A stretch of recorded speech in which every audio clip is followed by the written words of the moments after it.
Welcome back to Scooter Gang, guys. Today we're out in the garage with a very special scooter. This is called the Nami Blast, and I did review this scooter last year. I do a full video already on it.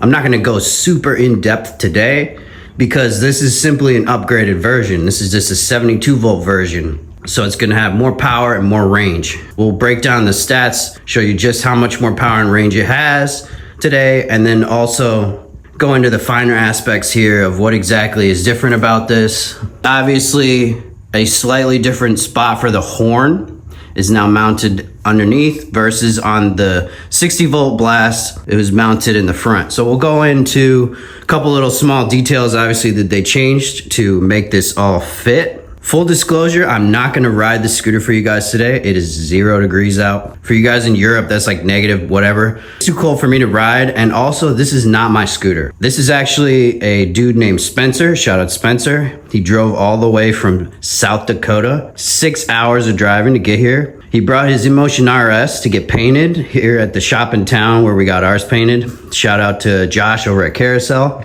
While he was here, he wanted me to take a look at this and set it up. He just literally got it. It has 0 miles on it. So of course, I'm gonna not turn that down. I helped him take apart his RS, so that should come out really nice here in a couple weeks. We should be able to put that back together. You guys can guess in the comments what color he picked for his InMotion RS. The biggest innovation with this scooter, if you guys never watched my review of this, is the inverted front swing arm.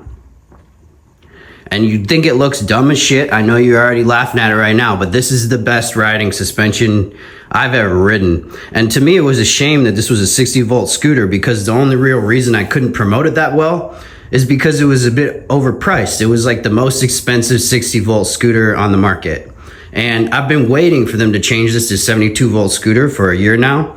And I think this is the pinnacle of Nami scooters. This is a special edition green version from Wyrd Ryds. You can only get this on 9 units in the country, 8 obviously now since this one's already bought. But like I said, this is not my scooter. We're just checking it out.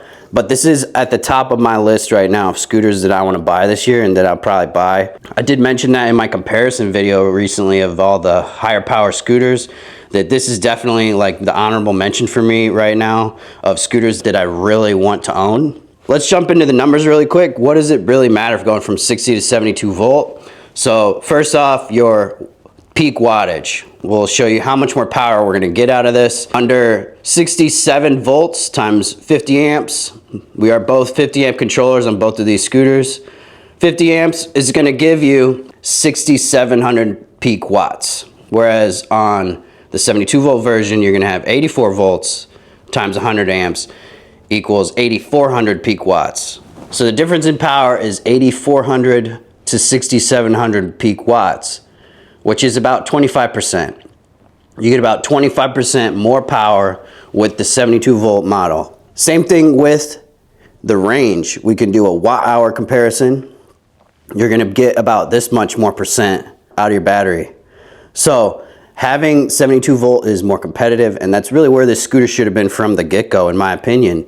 And I do think maybe they just did it 60 volt for a year or two to test out this whole swing arm. You know, they want to make sure this is good to go, make sure it's robust enough, make sure they don't need to thicken anything, right? But at the end of the day, it must have been good enough to go after a couple years, year or two of testing this model. I think that they're ready to juice it up now, 72 volts. And this is gonna be the Nami of the year next year. I don't know if they're bringing any other scooters out next year, high powered scooters, but I do know this is better than the Burn E by far.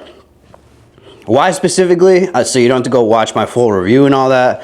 I think when the swing arms are both moving in a more symmetrical way, as opposed to on most scooters where this would be turned this way and it would be moving like this, and they would be moving in a non-symmetrical way, I do think this is superior, and it gives you a much smoother ride. Speed wobbles, it sort of helps eliminate most of that because the geometry is just so good. I think it just eliminates speed wobbles on this scooter inherently just from the design. So if you're interested in a really stable scooter, I would check this out. Like I said, I'm probably gonna buy this here in the next couple months. I'm trying to get this by April, you know, so I can ride it in the spring. There's no rush to me. I think they're gonna have black units coming out as well, they said. If you don't want to rush either, you'll probably end up with the black one. This is just a limited edition green one. I'll link it here down below if you want to grab it. Wyrd Ryds really is a great place to grab a scooter.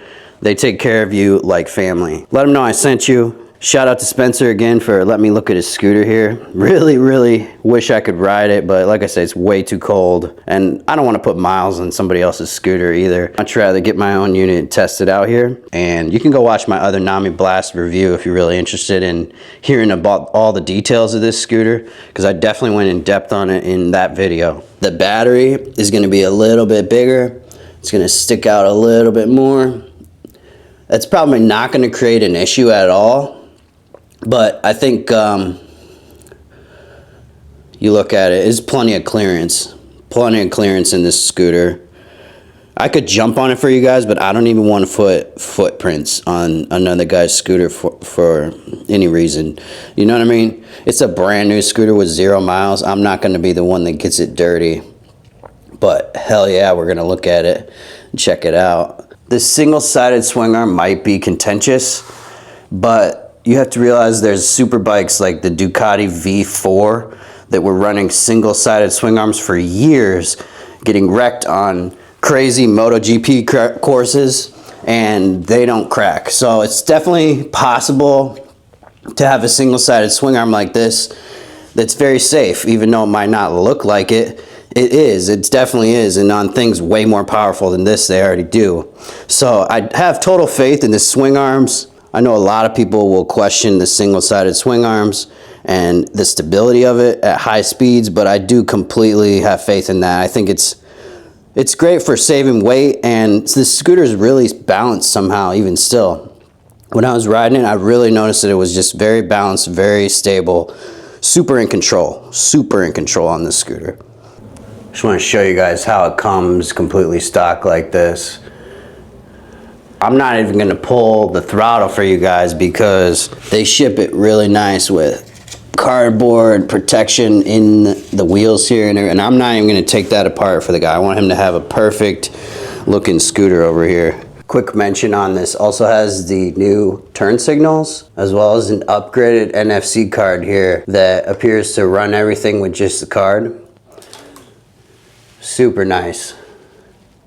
I'm just happy to look at this scooter, guys. Sometimes it's all about looking and seeing before you buy one, just to make sure it's what you want. Hope you guys enjoy looking at this badass Nami Blast Max 72 volt special edition green version from Wyrd Ryds. That's a mouthful. Have a great day, guys. Scooter gang out.